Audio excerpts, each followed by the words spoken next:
IPL শেষ হতে না হতেই মার্কেটে একটা খবর চলছে, যেটা শুনে সকলেই অবাক হচ্ছে।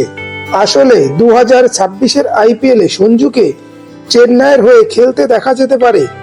এটা এখনো হয়নি, কিন্তু খুব তাড়াতাড়ি হতে পারে। কারণ সোশ্যাল মিডিয়ায় গুঞ্জন চলছে রাজস্থান রয়্যালস সঞ্জুকে রিলিজ করতে চলেছে।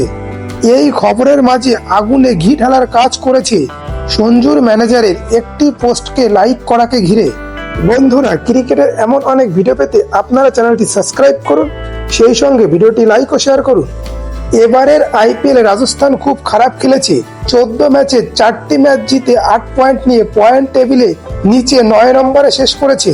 তারপর থেকে শোনা যাচ্ছে রাজস্থান পরবর্তী সিজনের জন্য শক্তিশালী টিম তৈরি করার জন্য টিমে বেশ কিছু পরিবর্তন করতে চলেছে। সেই পরিবর্তন রাজস্থান রয়্যালসের অধিনায়ক সঞ্জুর থেকেই শুরু হতে পারে, আর সঞ্জু চেন্নাই যোগ দিতে পারে। এরপর থেকে সোশ্যাল মিডিয়ায় গুঞ্জন চেন্নাইয়ের সঙ্গে সঞ্জু ট্রেড হতে চলেছে। সবকিছু ঠিকঠাক থাকলে পরবর্তী আইপিএলে সঞ্জুকে চেন্নাইয়ের হলুদ জার্সিতে খেলতে দেখতে পাওয়া যাবে। এই সব গুঞ্জনের মাঝেই আগুনে ঘি ঢালার কাজ করেছে সঞ্জুর ম্যানেজার প্রসব সুদেবের একটি পোস্টকে লাইক করাকে ঘিরে।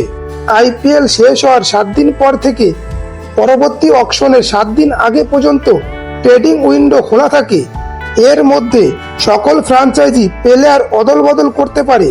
এর মধ্যে শোনা যাচ্ছে সঞ্জুর চেন্নাইয়ের সঙ্গে ট্রেডিং হতে চলেছে। সমস্ত কিছু ঠিকঠাক থাকলে পরবর্তী আইপিএলে সঞ্জুকে চেন্নাইয়ের হলুদ জার্সিতে খেলতে দেখা যাবে।